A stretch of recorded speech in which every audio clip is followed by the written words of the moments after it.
Hello and welcome to lecture number 3. Today's topic will be civil liberties. We'll explore the Bill of Rights in a fair amount of detail.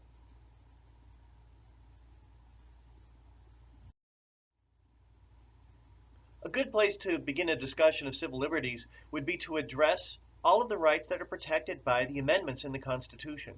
What you want to be able to do is you want to be able to rewrite different amendments included in the Bill of Rights in your own words, and then evaluate which you believe to be the most important. Just a quick description of the Bill of Rights. These were the first 10 amendments to the Constitution that were ratified by the end of 1791. These placed limits on what the government could and could not do.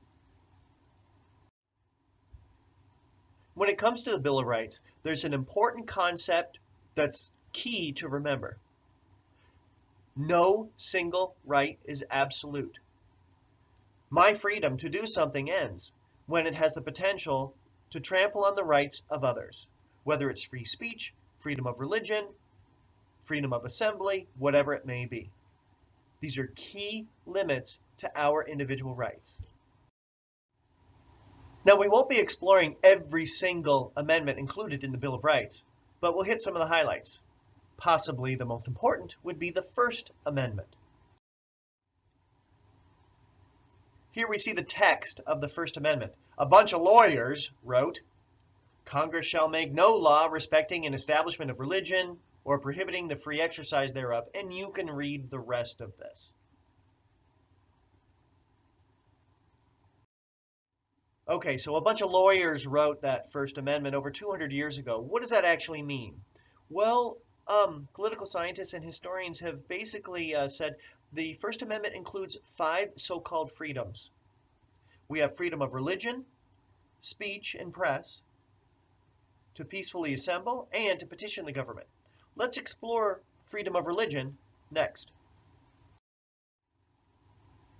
One of the key ideas included in freedom of religion would be the Establishment Clause. It comes from the text in the Constitution, or in the First Amendment, that says, "Congress shall make no law respecting an establishment of religion." A lot of times people have used this as a shorthand for the meaning of separation of church and state. This means that the government cannot force people to belong to one church or to any church, or cannot favor one religion over another. The words separation of church and state do not appear in the Constitution. They actually were coined by the gentleman shown here, Thomas Jefferson. There's also a free exercise clause included in the First Amendment.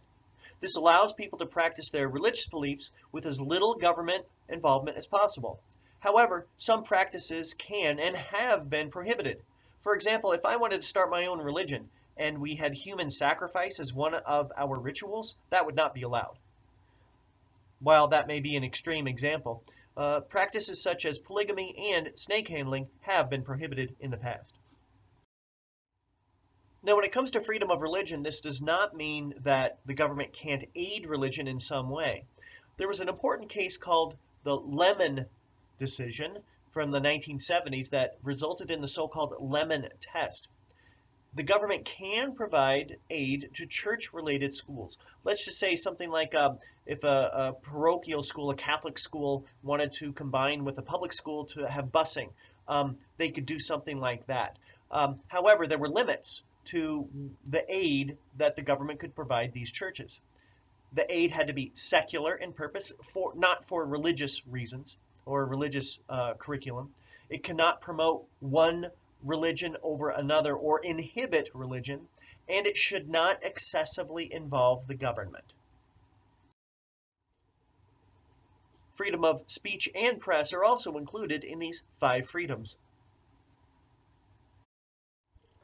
Free speech is protected by the Constitution. There's a clear statement that declares, "Congress shall make no law abridging freedom of speech." Yet, remember that key concept to keep in mind? No single right is absolute, so there are limits on our ability to speak. For example, we could yell fire in a movie theater, but we could be held liable for that because that could cause chaos in a stampede and people could get hurt. Here's another thing. Slander is an oral statement that's damaging to a victim, and that's illegal.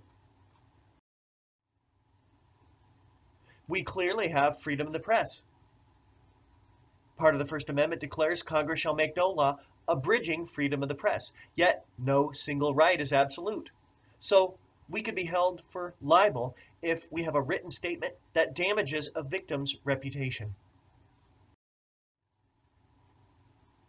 Two other rights included in the First Amendment protect our ability to assemble or to gather as long as we're peaceful. And we also have the right to petition the government. We can complain, we can write our congressmen, we can write our congresswomen, we can write our senators or the president, and actually ask the government to take action and not be held liable or go into prison for doing something like that. So let's address something that's less controversial, like the Second Amendment. Here's the text of the Second Amendment. I'll let you go ahead and read it yourselves.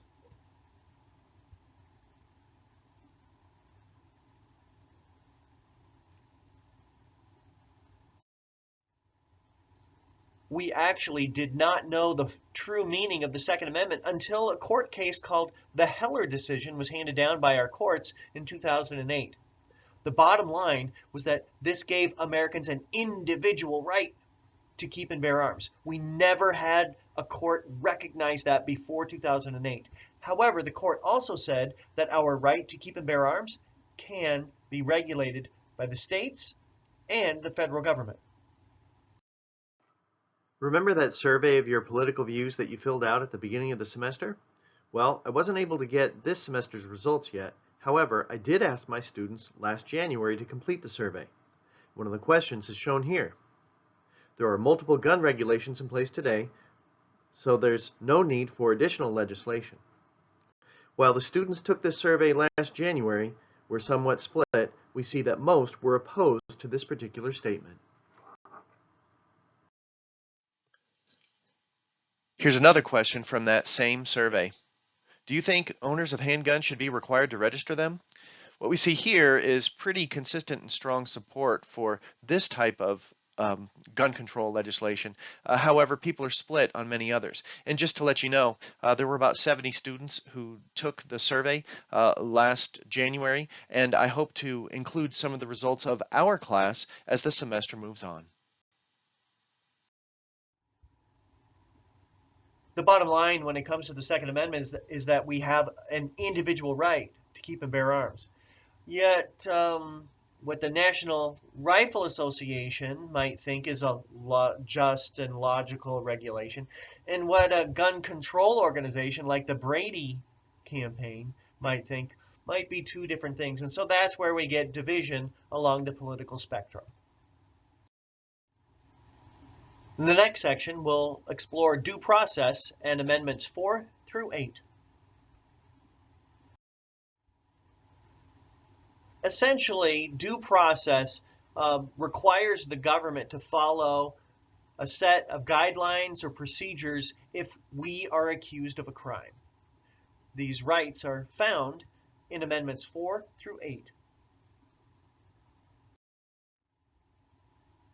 The Fourth Amendment declares that we have the right to privacy in our homes. We have protection against unreasonable searches. However, no single right is absolute. So the police can search our homes as long as there's probable cause. They also need a search warrant. Additionally, if we consent to a search, there's no need for a search warrant, and the police can search our homes or cars. An example of this took place just recently. In August of 2022, the FBI executed a search warrant at President Trump's Mar-a-Lago residence. Some people have called this a raid on the president's property, but in fact, the FBI had reason to believe that there were improper materials located at President Trump's residence, so they developed a search warrant, and this was executed by the FBI. This took place after several months of discussions where the FBI tried to get the materials back from President Trump.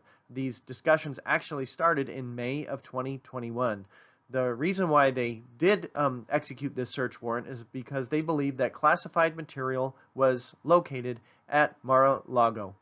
So we'll be learning more about this, I suspect, as the semester continues. The Fifth Amendment protects us in many ways. For a major crime like murder, kidnapping, bank robbery, something like that, a grand jury would need to investigate the charges against us. It couldn't just be a single prosecutor. We also have protection against double jeopardy. Essentially, this means that we cannot be charged for the same crime twice. Additional rights are also included in the Fifth Amendment. If we're accused of a crime, we cannot be forced to incriminate ourselves. And our property cannot be taken from us without due process or without fair compensation. Each of these is included in the Fifth Amendment. The Sixth Amendment also covers due process. It outlines a series of rights that defendants have. If we're accused of a crime, we have the right to a speedy trial. We also can have a jury of our peers, and that trial can take place where that alleged crime was committed. If people are testifying against us, well, we can question those people. We can also bring our own witnesses to defend ourselves. We also have the right to an attorney. And we can get one even if we can't afford one, if we face jail time for the offense that we're charged with. I'm going to skip the Seventh Amendment, go straight to the Eighth. The Eighth is pretty straightforward. It protects us against cruel and unusual punishment. For example, the government can't torture us. Also, the punishment for a crime should fit the crime. I did want to address the Ninth Amendment as well. Here's the text of the Ninth Amendment. A bunch of lawyers wrote, "The enumeration of the Constitution of certain rights shall not be construed to deny or disparage others retained by the people." What the heck is that supposed to mean? Okay, I'll try to break it down. Essentially, the Ninth Amendment argues that the Constitution and the Bill of Rights provides a list of several rights for us.